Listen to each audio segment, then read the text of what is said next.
My name is Kojua Dadiamankwa.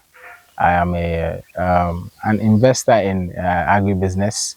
Also, some people would like to say they are farmers, but I haven't fully finished learning the craft that is farming. But I entered as an investor, and I'm now working my way towards earning my ranks in the noble profession that is farming. So I'm here. My farm is situated at Ediafokwa, at Goma Ediafokwa. If you know Central Region, Akuti, that's a major junction. So just about a few minutes drive away from Kaswa. That's where my farm is located, and we have been on this journey for about 3 years now. And God being so good, this is where we are. So I grew up mainly in Tema. I was born in Tema, so most of my years growing up were spent in Tema. I went to school in Tema Parents Association. That was there from my nursery days to my junior high school. And I went to senior high school in Opokwari. That's in Kumasi. And I also stayed in Kumasi for a while.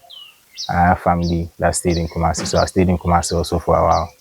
Yeah, so basically that's where I grew up, yeah. Okay, so what inspired you to start farming? Okay, I've always, ever since, for a while, even before I started officially with this farm some years ago, I'd always been interested in agriculture. I remember when I was in university about level 200 or I think level 100, which was in about 2015. I developed an interest. I wanted to do honey. I wanted to produce honey. So I developed an interest with I spoke to various stakeholders who were in the industry. Just a young boy just trying to find something to do in the industry. So that's where my passion or the interest in agriculture peaked.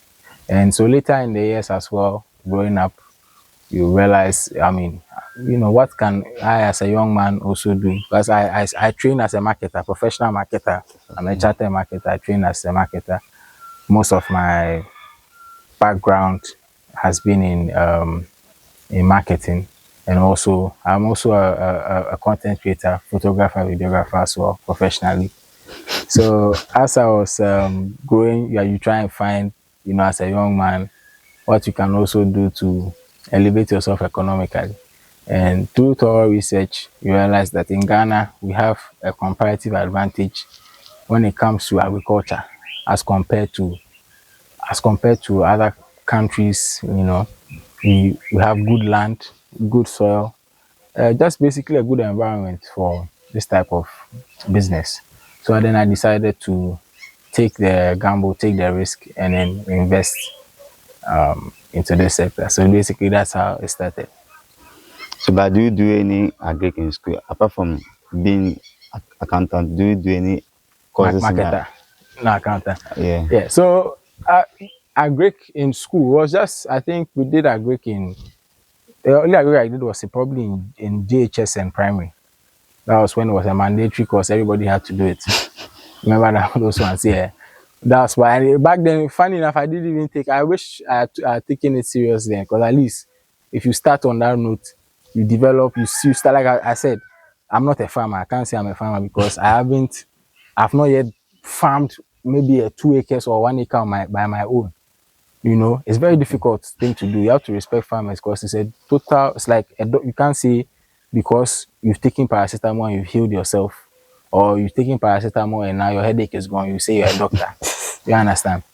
You understand what you understand what I'm trying to say? A doctor, different profession that they've trained their whole life. Farming is a different profession that you also have to train your whole life. You understand? To feed millions of people, it's not easy. It's a very respectable profession. So, like I was saying, aside the JHS and primary agric, I hadn't learned any. It's now that I'm training myself on the job, more or less, and also seeking my workers have experience in so and so field. So wherever I lack, they give me the strength there. Okay, so somebody want to start farming. So the person was confusing to start.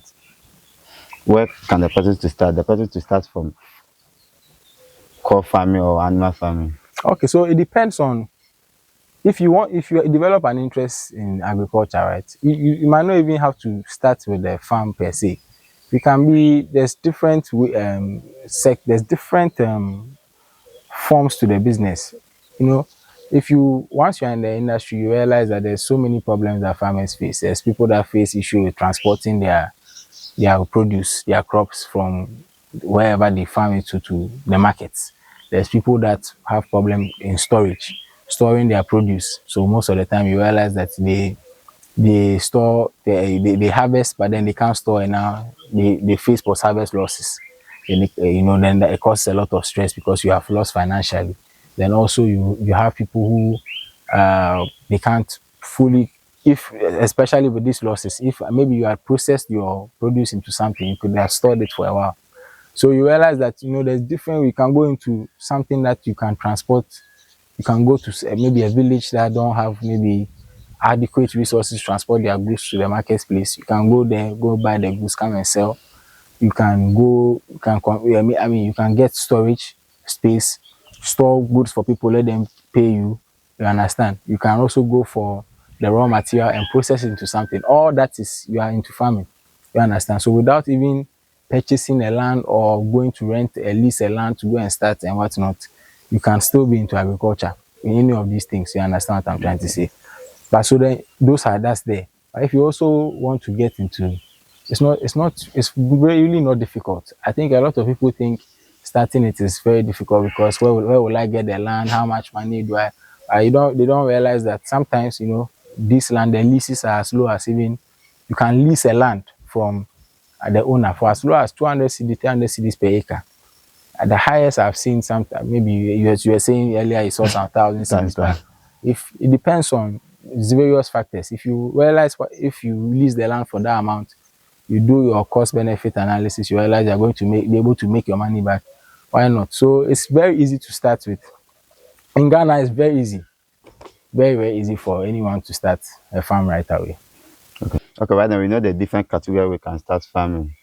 So people thought they only when you read their stuff that Oh, yeah, okay. become Yes. a farmer. So somebody will ask, so where can I get the farmer to buy the item to install them for them, and if you can Okay. So I'm asking where you can buy the the farm the food and produce. produce and keep it. Oh, okay, okay. So, oh, that one.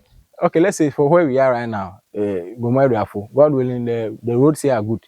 So transporting, and I think there's cars that come around. So transporting your goods to the market might not be too much of an issue, but you might still never know. There might be a farmer somewhere who has just harvested, let's say, tomato Okay. or even cassava, whatever it is. It's a big quantity.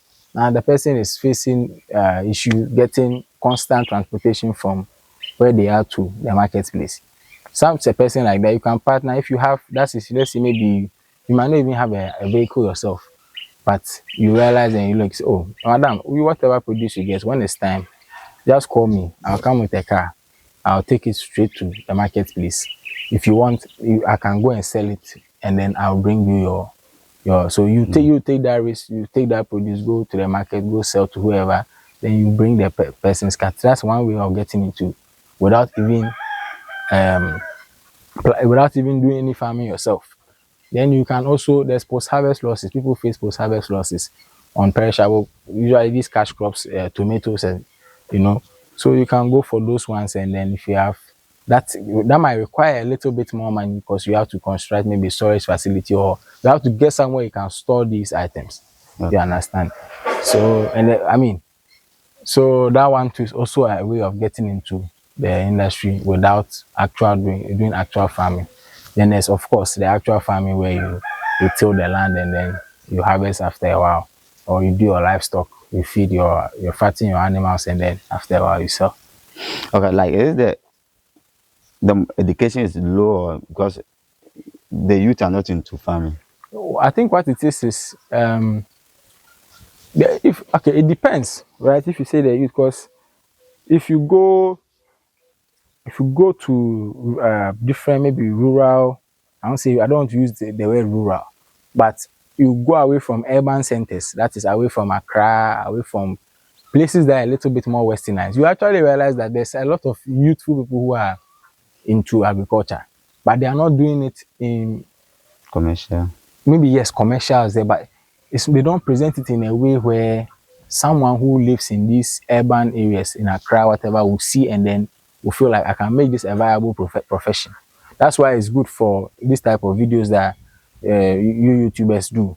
You know, it's very good for, let's say, the PR of the agriculture industry, the farming. You understand? It's good for how people. It's good promotion to show, you know, different people from certain type of backgrounds who are also into agriculture. You see, so it's not about. I think once, if people are to sit down and then do, you know, good cost benefit analysis, they realize that this is one of the best industries that you can invest your money into. And I think from if we are able to indoctrinate and train, let people understand this from a very young age. Should I talk here? Let people understand this from a very young age. They will be able to. There will be more people that will be getting into farming. So I mean, wow. Let's be honest. The reality of Ghana is, you understand. Maybe even right now, getting somewhere to do national service is difficult unless connection here and there. So I mean, if after university, well, everybody has a certain way they have projected their life in their head. More often than not, people that will attain that certain level of education, except for maybe certain circumstances, they will not have agriculture or farming they will not have it in their plans. Usually it is later in life that you realize that when they start hearing stories and they say, oh, I can go and farm. But right after, as a youthful person, more often than not, your alignment is in maybe your hobbies, or maybe the career what you are trained for in university.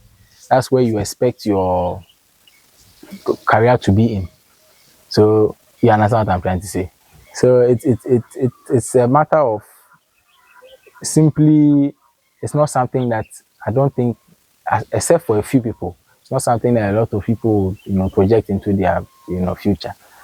You understand? Okay. But those who do agric in school, they want to go and sit on office. Yes, they want to do agric officer jobs and all. I mean, yes, I mean, look, I think it all boils down to it's just understanding, right? Because for some reason, you know, blue collar jobs, that is jobs that you are not in the office, outside. It's some of the jobs that pay a lot.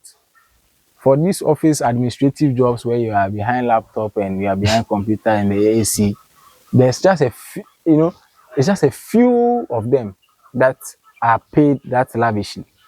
You understand? Because right now the truth is that there's machines and there's computers that are doing a lot of this type of administrative work that you don't need too many people for. You can have, first, there's departments that will have maybe 10 people running, doing inputting data and whatnot, and then breaking down the data. Now you can have just one person inputting the data, and a computer, the AI, also artificial intelligence, is breaking it down for you. So slowly you see that these type of things are phasing out. But then you're not going to get any AI that's going to, I mean, even though there's now technologies that will help you, maybe like construction, painting, plumbing, this type of job, but still it needs manpower. Farming, still all these jobs, they still need manpower on the ground. Even if you are operating tractor, whatever it is you are planting, you still need manpower. Yes, it will reduce the number of people that you use at a time, but still it calls for manpower. Do you understand what I'm saying? So even with those people that go agric, they don't want to go on the site. I think it's just understanding, because if you let someone understand and see that, look, it does not make you less of anything, which is because it's funny because we all eat, we all appreciate the produce that comes from farming. You understand? Okay. It's just tuning the mindset of the people to say that, look, these are the possibilities with. Why do you think people like Bill Gates buying farmlands in America, buying farmlands in South America? Dangote is producing urea, manure, fertilizer. He's into agric. The war that is going on in Ukraine right now, it started because of farmland. That's a lot of people don't know. It started because Nestle and these other American Western companies didn't want the Russians to get access to some of the most fertile farmland in Europe. You understand? So this is something that can cause war like this. You think it's just for whatever. So you understand? It's all about explaining it to people better and getting them to understand that these are the benefits involved. Okay, so somebody is in abroad and want to start farming. What farm that you recommend a person to start? Okay, if you are abroad and you want to start farming, number one, you have to make sure you put systems in place to make sure that you are not just dumping money and it won't be productive. Because more often than that, yesterday there was someone, we have a group, a piggery platform. He just posted his farm. He said he's selling, he's ending, he's stopping the business. He wants to sell all his animals, and he's selling the farm as well. So I asked him how much he said. He said he's selling up for about 150,000 cedis. It's a titled land, and then also how do you even call it? There's animals in there as well, but he wants to sell and shut down. I asked him what's the issue. He said he's in the US now, but the supervision on the site has been poor. So most of the time, this is what people who invest and stay absent from the farm they face. Your interest will not be, even if no matter how much you might trust the person, it's in rare circumstances. You understand? Your interest will not be taken to heart by whoever is supervised, whoever is doing the day to day. You realize that you are sending money, the person comes to do the bare minimum and then he goes. At the end of the day, you are still sending money, but you're not being productive. So before you even think of, you are abroad, you think of investing, make sure you put in place a system. I have another friend who's in the UK. He's also into pig farming. He has put into place systems. He has cameras on his farm, so wherever he can view. I think he has a trusted farm manager, trusted farm hand, so he is being very productive. You understand? So it's not that all the time it will go that way. If you put the right systems in place as well, it can go well for you. You understand? So if you are abroad, you put it in place. You can do a lot of things. Poultry, piggery, catfish. There's goat, cattle. There's crop farming. I mean, there's so many things that you can do. But I would suggest that if you are abroad and you are looking to start some farming, I think you should start with some crops. You start with some crops, some maize, some cassava. If you want to do livestock, some piggery, poultry, catfish, those are good ones. Goats, very very good stable ones that you can. I mean, it's a lot. It depends on your capital. It depends on where the land that you have, the land capacity. It depends on so many things. You can do so many things, but just depending on your personal circumstances. Yeah. Okay. What about when it comes to crops? How can the person can able to monitor them? The crops. Okay. Yeah. So with crops now, okay, that becomes that's a very good question actually. So with crops, what I realize is if you are outside and you want to invest in crops, right?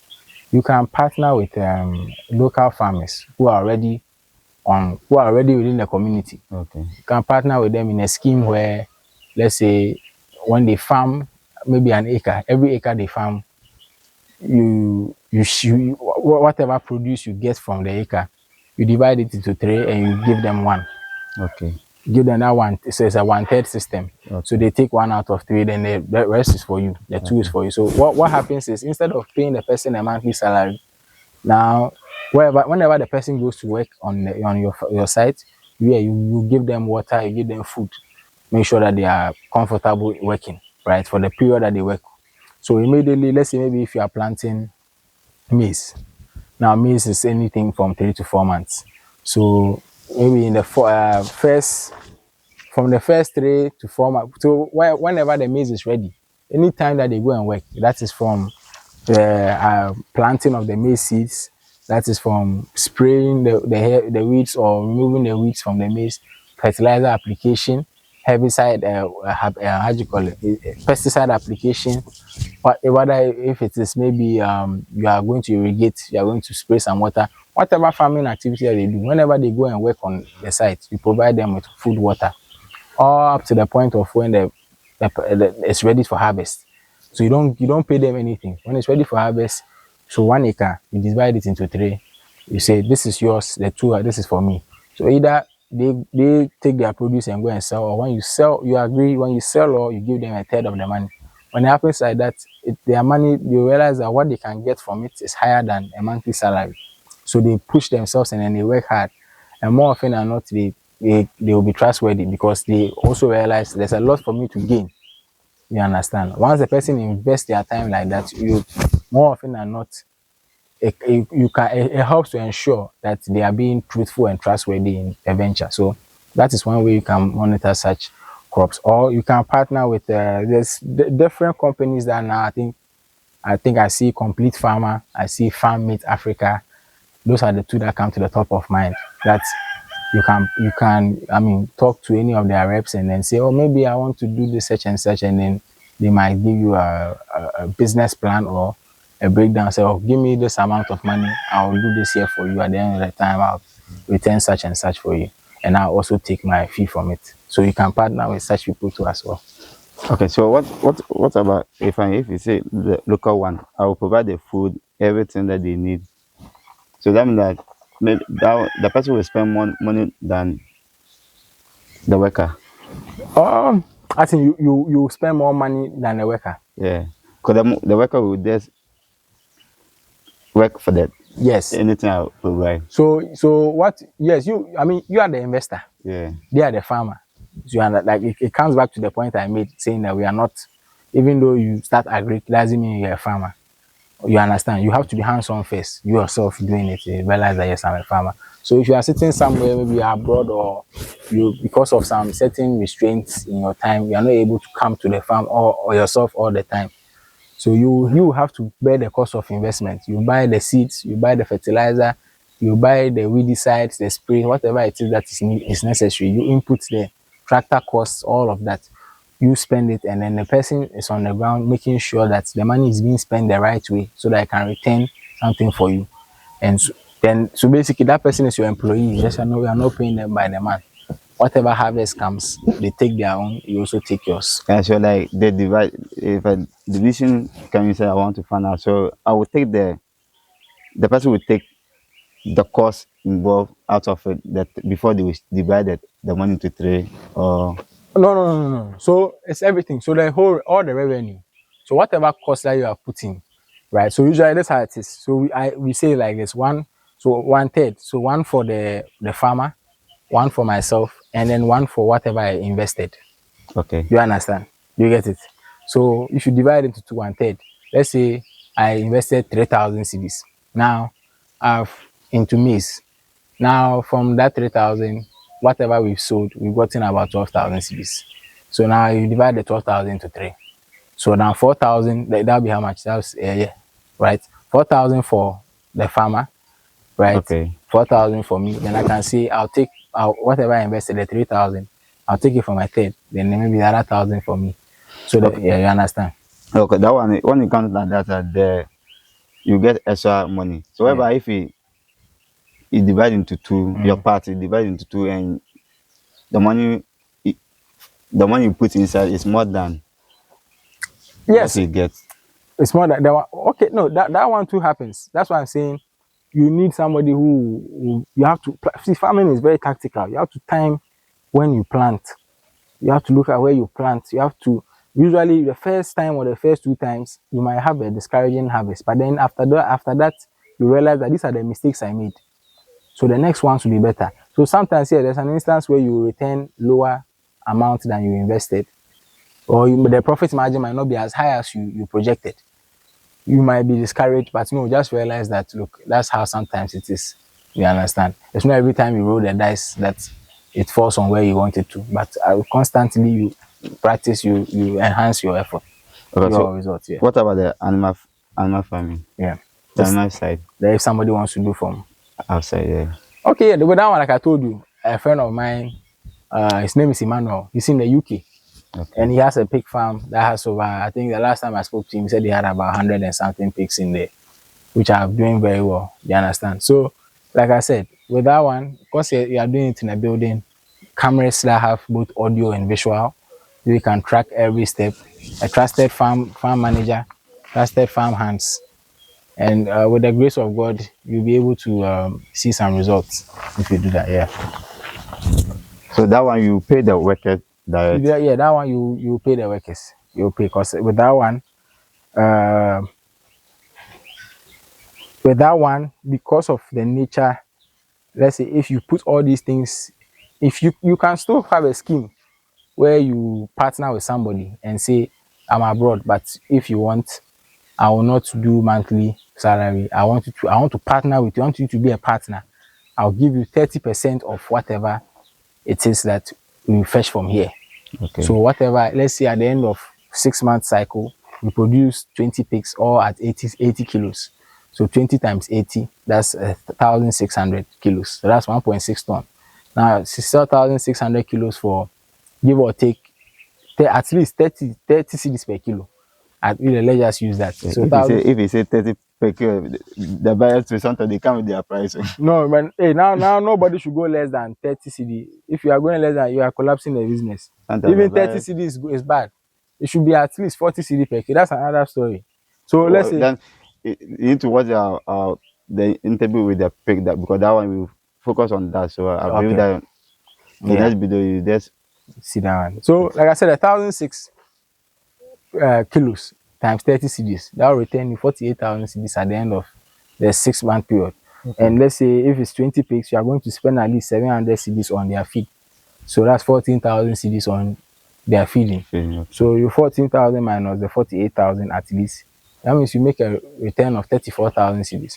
So with this 48,000 cedis like this, you can say whoever you are partnering with on this venture, and we are going to give the person 30% for taking care of, because you are abroad, for taking care of your pigs, running it for you. So at the end of it, that is, the person gets 14,000 at the end of the 6 month cycle. If you divide this by, that's about 2,400 cedis a month. Do you understand? So it's good money. Do you get it? It's good money. So that's another way you can also do this if you are abroad. Okay. So what challenge somebody wants to start farming? What challenge that the person will face? The challenge is there. Plenty. This is laughing. The challenge is there. Look, it's a lot. It's a lot. I want to make people to prepare that they can face this challenge. You face challenges in cash usually, or depending on, it's a business that you need money to hold you down when you start. So depending on your financial background, I don't know. Well, depending on your financial, you might face problem in generating cash. Maybe after you start for a while, you realize that, the feeding of the animals, the fertilizer buying, it becomes, where am I going to? So you might face cash problems, right? That's okay. Number one. Number two, you might face problems in handling staff or managing. Yes, you might face problems in managing the people that look after the thing for you, as if you're not doing it yourself. You might face problems with bad, yields. As in, for the harvest might not be as plenty as you thought it would be, blah blah, all of that. You might face problems with the buyers. They come with the type of prices that they bring. You face problem with that. There's a lot of problems. Sometimes the rain itself will not even fall. You understand? So there's a lot of problems. But so they should prepare. There's a problem. Whatever in what life though, in what career, or in what thing do you do in life that doesn't have a problem? Because somebody will prepare, say, well, they say there's money inside farm, so I want to go into farm to buy. The negative side is not there. There is money. Look, the thing that what makes farming unique is usually the profit margins, right? It's supposed to be set up in a way where farming number one is supposed to be sustainable, which means that it's God Himself is look, whatever you plant, whatever it is, if it doesn't rain, no matter what, you are not going to, whatever thing that animal, livestock, whatever you are doing, if there's no rain, it's something that, and rain is not something that you or I will pay for. You pay for it. And so, you can't decide that today there is no rain. You can't decide. So number one, from the instance, even if you do a dam, we have a dam over here. But believe me, if this dam, if there's no rain for 2 years, this dam will dry up and I will not get water anywhere. So that number one, sustainability. Farming is supposed to be sustainable in a way that it doesn't have to cost you too much to run as compared to the profit you get from it, as compared to what you return. Okay. So the profit margins is what makes. There's this book called More Profitable Than Gold. Farming is more profitable. It's written by a Ghanaian author. I have it. I'll share it maybe when we get there. And he explains how if you know these galamsey people, before you know how you suffer before you go and hit gold. Good. You will buy machines, you will get manpower, all of that. They can look, sometimes they can dig, illegally dig. That's why they will destroy the whole river just in search for. When you go get gold, you go get something small amount. But with farming, you invest not too much like how the gold dealer has invested. You invest, but then you see that your margins can make as much profit margin as much as 50%. You know what I'm saying? Sometimes even more. Like I'm saying, if this cassava that we have here, there's cassava right now. If you are, let's say, you are starting from fresh, you buy the sticks, you employ labor to plant for you, a tractor, all of that. You might spend, let's say, 3,000 cedis on an acre of cassava. Cassava. Now, when it is time to return, every acre has about 9 to 10 ropes in it. Now, when it's time to return, currently a rope is selling for 1,500. So with 2 ropes of cassava, you get your money back. Get your money. Then the other it's your profit. So you go more than, this is even more than 50%. This is like, you understand? The return is 400%. You understand? So that's why it depends. Yeah, you get me. So, for advice for someone who wants to start farming, my advice is whatever you want to start, do the right way, right? Don't think about it like it's just farming. It's a business. Because more often than not, you are not a farmer before you are starting. You are somewhere. If you are watching this video, that means your interest has been piqued by farming.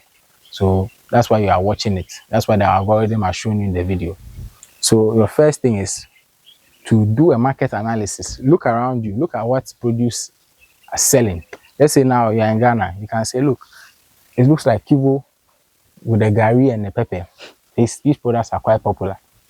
Because what happens is when you have these private sector investors, when they come and invest money into a certain product, like let's say Cassava, you know, this alcohol, the distilleries, they make maize farm, they make the farming of the raw materials popular and profitable. Because you know, if you go to the distilleries, they are using maize, they are using, you know, for alcohol production, the ethanol and whatnot, they are using maize in large quantities.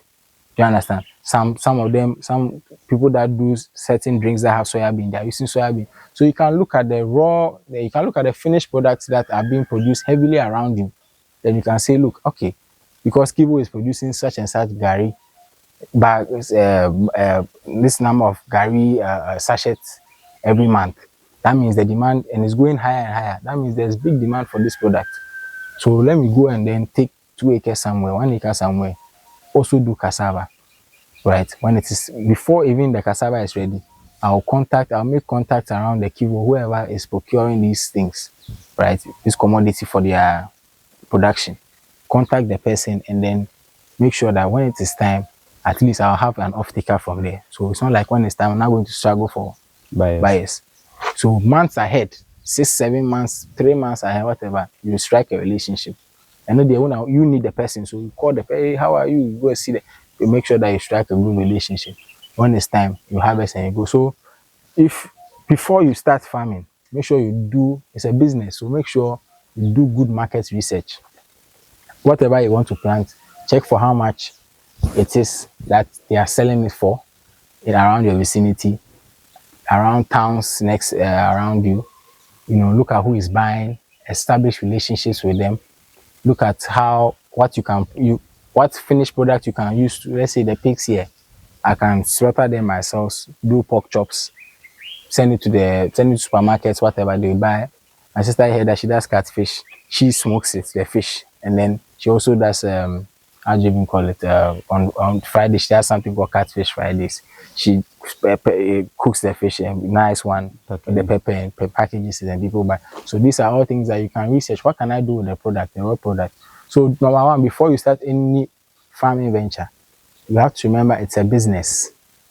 So do proper market research and then have a proper business plan, a proper marketing plan as well. A proper business and marketing plan that will guide you so that you don't forget why you started the business in the first place, why you started the venture in the first place, right? Then number two, make sure you read and then you do proper research into the actual, whatever it takes to be successful in the business. the practices that people are doing elsewhere that's helping them, the practices you understand that's not helping, and then when you apply it yourself, you see that, oh, this didn't help, this didn't help. From there you go. But anybody that wants to get into farming, just know that it can be profitable, but you also have to stay in the journey for the long term, because more often than not, you face hurdles in your first few years. You can face hurdles for as much as 5 years. Then after the fifth year, you realize that they say they are like it's good now. You understand? So before you start, just make sure you do business. You do your marketing research, and then you have a business and marketing plan down. That will help you. Okay, please your telephone and your location. Okay, so my number is 054-332-8702. I location as in where we are. Yeah. Oh, this is Gomoa Ediafokwa. Gomoa Ediafokwa. It's just when you get to Akoti Junction, depending on where you're coming from, you take the turn into the Akoti Junction, come all the way down the road. It's about a 10 to 15 minute drive down the road. And you have to Gomoa Ediafokwa. That's where we are. Yeah, Brobank Farms. Yes.